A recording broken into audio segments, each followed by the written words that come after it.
Perpetual's Impact Philanthropy Application Program, or IPAP, is Australia's largest open philanthropic grant round, with the trusts that we manage distributing over $120 million annually. The purpose of this webinar is to provide context around the Impact Program, insights from our most recent round, and guidance on how your organisation can submit a strong application. This webinar is available for you to access at any time. Before I begin, I'd like to acknowledge the Aboriginal and Torres Strait Islander peoples of this nation. We acknowledge the traditional custodians of the lands on which our company is located and where we conduct our business. We pay our respects to ancestors and elders past and present.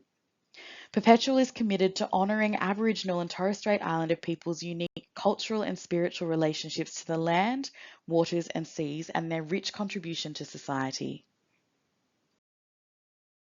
Before we delve into the Impact Philanthropy Application Program in more detail, I wanted to provide some context around Perpetual's philanthropy offering, as it's been a key part of our heritage and our business for almost as long as we've been in existence.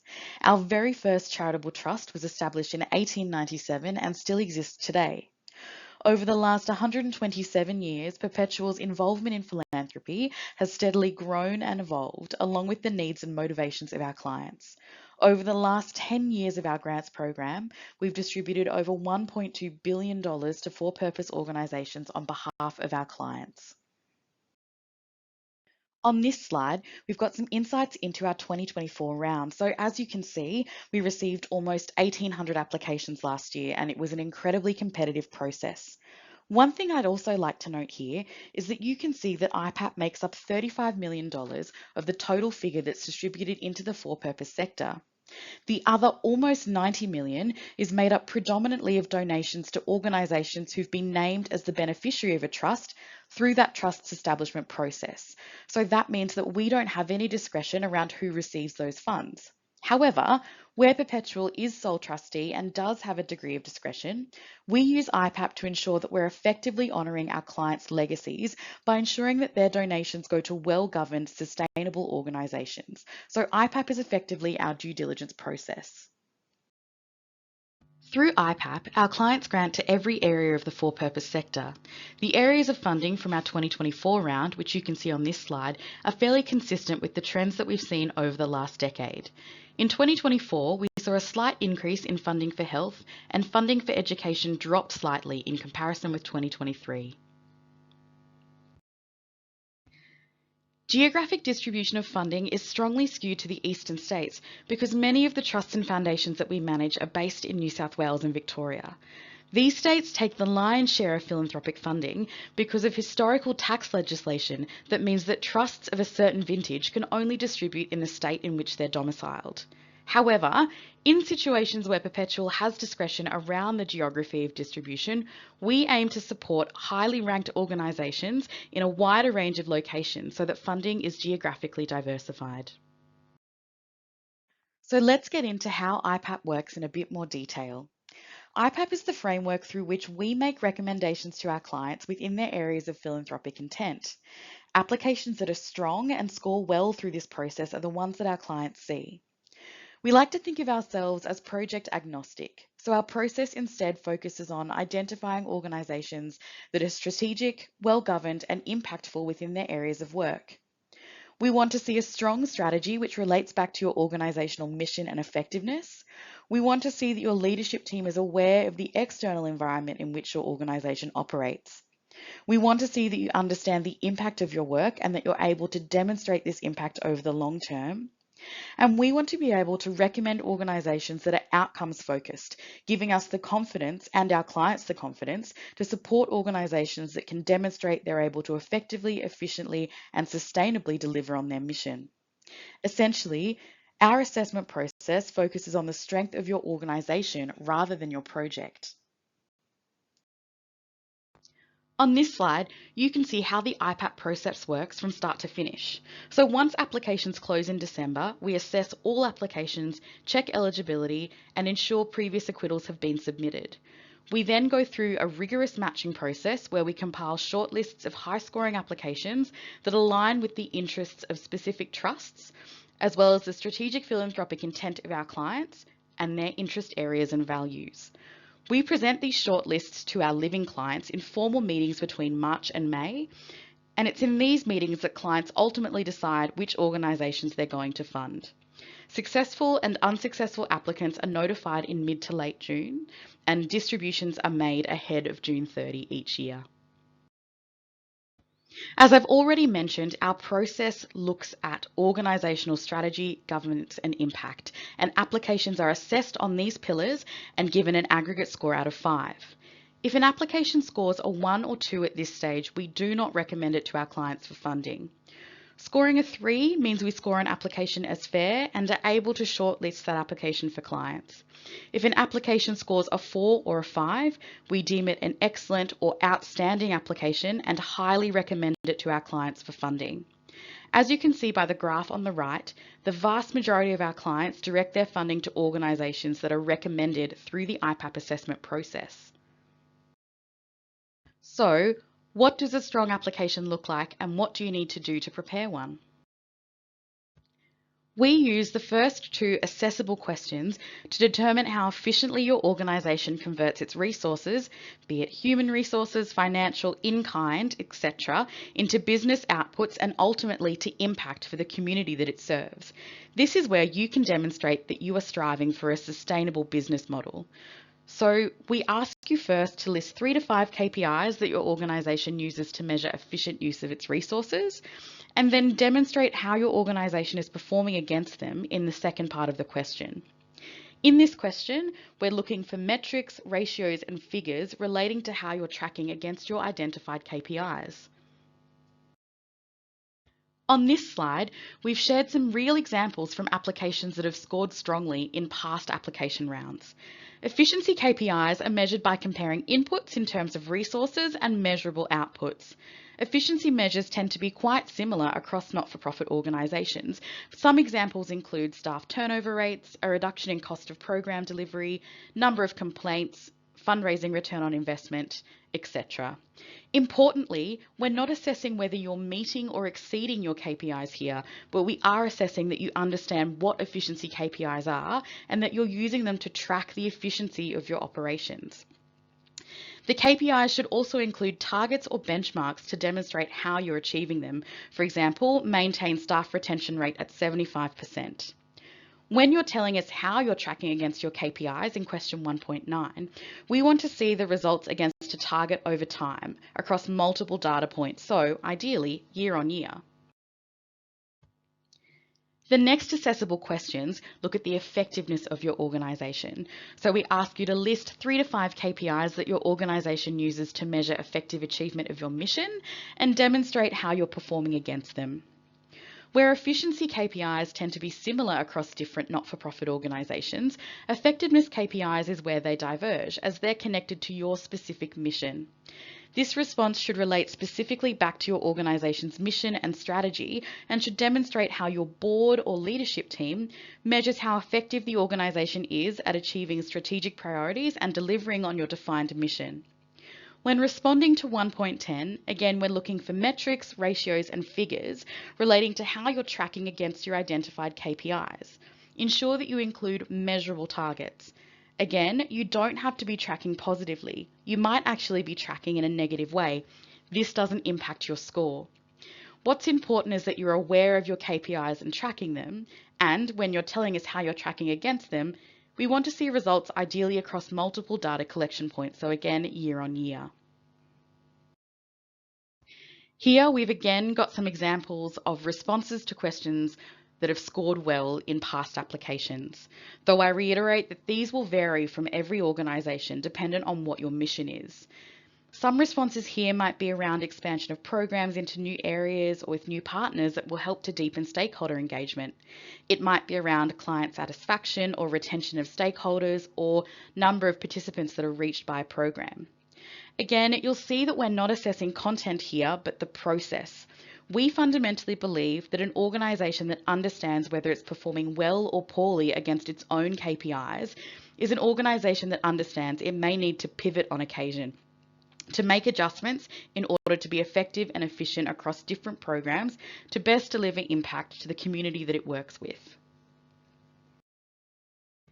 Take care not to confuse the terms efficiency and effectiveness. Efficiency KPIs indicate how efficiently an organisation is using its resources and are commonly comparing outputs with the inputs used to achieve them. Effectiveness KPIs indicate how well an organisation is succeeding at achieving its mission and help organisations to track their progress towards their mission and strategic priorities. In terms of working out where to find this information and the best person within your organisation to speak to, we have a number of additional resources on our website that provide some guidance on who to best speak to find this information, whether it's your CEO, your COO, or members of your board. The next question that we assess on your application form relates to external forces. So we ask you to list and summarise 3 to 5 external forces or trends that present challenges to your organisation. We initially ask you to provide a list of the key challenges or threats and then provide more detail in the section below. This question relates to an organisation's awareness of external environments, including public policy, government, other organisations working within the sector and the community. These are systemic environmental factors that your organisation can't control, but that you need to be aware of to be effectively governed and achieve long-term sustainability. For example, if you're an organisation working in the disability sector, the NDIS may be a major external factor facing your organisation. Also, housing affordability and it affecting homelessness, and of course the challenges of operating in a digital world. But if you're putting that forward as an external factor, please provide specificity. What we don't want to see here are responses around general funding or the competitiveness of the fundraising space as external factors. These issues affect the sector as a whole, and we know that it's an underlying challenge for all organisations who apply for funding through our process. We want to get a sense of whether or not your organisation understands the systemic issues specific to you. We then ask you to articulate your organisational internal risks. In this assessable question, we ask you to list the risks in the first section and then provide more detail in the section below. Risk is an important factor that our assessors look for when reviewing an organisation's governance. So we ask this question to understand how you might mitigate against internal risk and the strategies in place to manage against risks should they eventuate. It's a great opportunity to engage with your board on this question and ask them what red flags they've identified, perhaps in their risk register, and then to articulate the corresponding mitigation strategy. The purpose of your organisation will influence the risks that may affect you, but there are some common categories which can be considered. For example, financial fraud or underinsurance, legal or regulatory risk, operational risk, so disruption to services due to a system failure, brand or reputation risk, or key person risk. So for example, if your CEO is also your CFO and also your key fundraiser. What's important here is to be honest. Some organisations worry that if they admit they're facing huge risks, that will scare donors. However, the opposite occurs. And if you exclude risks that are significant, it looks like you aren't addressing them. Philanthropists understand that you're operating in a challenging environment. Let's now look at the outcomes section of the application form and where the process goes from there. Question 2.7 is the only question we assess that relates directly to the project or activity that you're proposing rather than your organisation as a whole. The logic behind this is that even though we say we're project agnostic, we know that organisations that are achieving their mission are laser focused when it comes to outcomes. In this two-part question, we ask you to share the expected outcomes of your proposed activity and articulate how you intend to measure them. We're looking for evidence of realistic, measurable and achievable goals and outcomes, including your project's impact on a societal level. Be careful not to confuse outcomes with outputs. An outcome is something that can be shown to have happened as a consequence of producing an output. An outcome tracks how your activities are moving the dial on the problem that you're trying to solve and tracks the impact that you're having on your end beneficiaries. One helpful way of approaching outcomes is using the SMART framework, outcomes that are specific, measurable, attributable, relevant, and time-bound. For example, if the funding is going to be used to conduct an activity to improve the health of asthma sufferers through the distribution of information brochures on asthma management, The number of brochures distributed is the output. This itself is not evidence of the outcome. The outcome is measured by whether the health of asthma sufferers has improved. The second part of the question is assessing whether you have a solid measurement and evaluation framework in place. Here, we're not assessing your methodology. It could be that your organisation has commissioned an external partner to do a longitudinal research study, or it could be that you conduct a simple survey of participants. We don't differentiate. We just want to see that you've identified how and what you'll measure. Measurements help an organisation to understand the extent to which it's achieving its outcomes and are also useful for informing program development, such as whether you need to make changes to the way you deliver a program or service to ensure that you're achieving your intended outcomes. What we've just covered are the 7 critical questions that are assessed and from which your application is scored. We and our clients read every word of your application, and it's the same for the acquittals. The important thing is not to get too lost in the weeds. Other points to be aware of are that your organisation's balance sheet does not impact funding outcomes. Also, that our approach does not fund retrospective items, gifts to a general appeal, and gifts to an individual. It's really important to apply for your organisation's greatest need. We're often asked, what should we apply for? And our response is always the same, whatever your greatest need is. The only thing we'll not put in front of our clients, apart from low scoring applications, are the 3 exclusions that I mentioned before. We speak regularly to our clients about backing quality organisations and how our assessment process works to identify strong, capable and well-governed organisations. Our clients understand that effective philanthropy involves a level of trust to enable not-for-profit organisations to ask for what they need. A few other points to consider. The word count is limited, so be concise, and also don't be afraid to use dot points. The maximum request is $120,000 per application. However, bear in mind that the average grant last year was $79,000. So the more that you apply for, the more competitive it will be to receive funding. Given that you can submit 2 applications for funding, unless you're a research institution, in which case you can submit 3, you might also like to think about diversification of projects across those 2 applications. Different types of projects have different appeal to different philanthropic interests. And, maybe one larger amount for a consideration by a larger trust and a small amount which might be considered by our many smaller trusts. Here we've got the eligibility requirements for applications submitted through the program. Please pay close attention to the ineligible items and please read through the guidelines provided on our website in detail before submitting an application. We've made a few updates to the 2025 application form. For medical research projects, your project now needs Ethics Committee approval before submission. This requirement highlights the viability of your project. While we've always asked about ethics approval and most applications already have it, we're now asking for it to be secured before you submit your application. For 2025 applications, you have until the 1st of March 2025 to confirm your ethics approval, and applications without approval by this date will be marked ineligible. We've also added a question around board remuneration to gather data on the types of boards that exist within the not-for-profit sector. We've added another question on what the single biggest challenge affecting the not-for-profit sector is, again as a data gathering tool. The 7 accessible questions across the application form have not changed.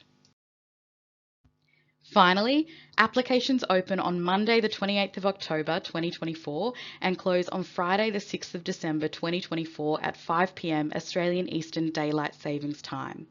Please keep in mind that after this deadline has passed, we're unable to accept any applications, so give yourself plenty of time to submit. And if you're outside Australian Eastern Daylight Savings Time, please diarise what the submission closing is in your time zone.